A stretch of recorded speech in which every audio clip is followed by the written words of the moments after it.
어쩜 이렇게 시간이 안 가는지 정말 버스 안에서 고민 이불 속에서 고민은 언제나 너에게 고민. Assalamualaikum warahmatullahi wabarakatuh. Perkenalkan, nama saya Nelly Puspita Abadi dengan NIM 8785424 dari Prodi Pendidikan Guru Sekolah Dasar dengan mata kuliah Filsafat Ilmu. Di sini saya akan menjelaskan secara singkat dan analitis tentang pilar-pilar pendidikan dan relevansinya di era digital. Oke, baiklah. Dalam soal pertama, makna pilar dalam konteks pendidikan sebagai dasar atau tiang penguat sistem pendidikan. Kata pilar secara literal bermakna tiang penguat atau dasar yang pokok. Yang pertama, dalam sistem pendidikan nasional, pilar berfungsi sebagai penopang, penyangga sekaligus pengikat sistem. Pendidikan tidak bisa berdiri tegak tanpa pilar yang kokoh. Dan yang terakhir, hubungan dengan asas. Asas bertindak sebagai fondasi awal, dasar tumpuan berpikir dan berpendapat. Sedangkan pilar adalah tiang-tiang yang berdiri di atas fondasi tersebut. Keduanya merupakan satu kesatuan utuh yang membuat sistem pendidikan mampu menjulang tinggi dan tetap stabil menghadapi perubahan zaman. Oke, yang kedua, prinsip dasar pendidikan menurut Ki Hajar Dewantara Ingarso Suntulodo Imad Lamang Karso Tuturi Handayani. Prinsip ini dikategorikan ke dalam asas peran dalam proses pembelajaran yang digagas oleh Ki Hajar Dewantara. Tiga sebagian utamanya meliputi: yang pertama, Ingarso Suntulodo. Dalam konteks pusakara, guru bukan hanya mengajar materi, tapi juga menjadi contoh dalam penggunaan teknologi. Misalnya, guru menunjukkan etika saat menggunakan media sosial dan mengajarkan pentingnya menghargai karya orang lain dengan tidak melakukan plagiarisme. Yang kedua, Imanyo Mangunkerso, yang berarti di tengah membangun semangat. Guru harus hadir bersama siswa untuk memotivasi dan mendampingi proses belajar. Contohnya, saat pembelajaran daring. Banyak siswa merasa bosan dan kurang fokus, karena itu guru perlu membuat pembelajaran lebih interaktif, seperti menggunakan kuis digital atau diskusi online agar siswa tetap aktif. Yang ketiga, atau yang terakhir, Tuturi Handayani, yang berarti dari belakang memberikan dorongan. Guru memberikan kepercayaan kepada siswa agar lebih mandiri. Saat ini siswa dapat mencari materi belajar melalui internet, video, pembelajaran, atau aplikasi pendidikan.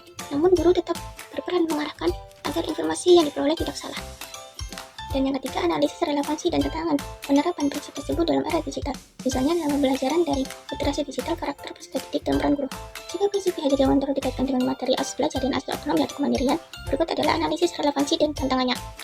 Yang pertama, relevansi dalam pembelajaran daring dan literasi digital. Sumber Tuturi Handayani sangat relevan dengan pembelajaran era digital. Guru tidak lagi menjadi satu-satunya sumber ilmu. Pilar learning technology di era digital, pendidik bertindak sebagai fasilitator yang mendorong kemandirian, asas otonomi siswa untuk mengeksplorasi informasi dan membangun literasi digital secara mandiri. Yang kedua, tantangan karakter peserta didik. Ingat Suntulodo, tantangan terbesar guru saat ini adalah memberikan keteladanan ketika ruang fisik bergeser ke ruang maya daring.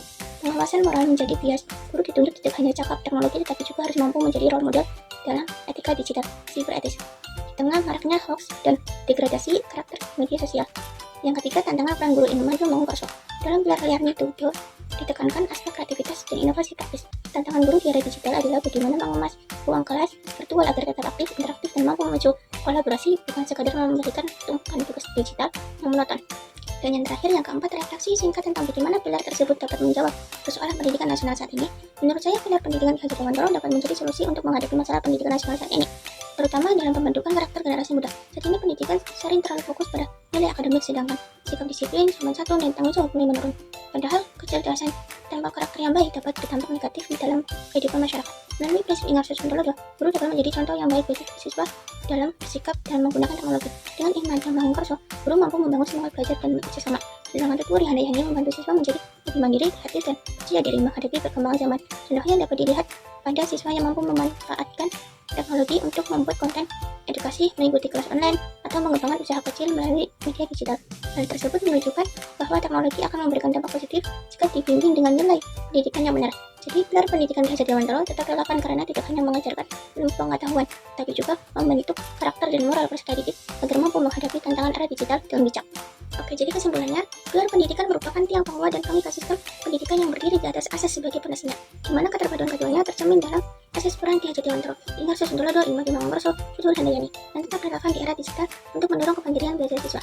Learning to know dan learning to do, sekaligus menjawab tantangan krisis karakter melalui implementasi 4 pilar Indonesia serta asas pendidikan yang adil, demokratis, dan holistik. Sistem pendidikan nasional memiliki kompas yang kuat untuk mengatasi ketimpangan akses serta melahirkan generasi yang tidak hanya cerdas secara akademik, tapi juga berintegritas, learning to be, dan mampu hidup berdampingan secara harmonis, learning to live together.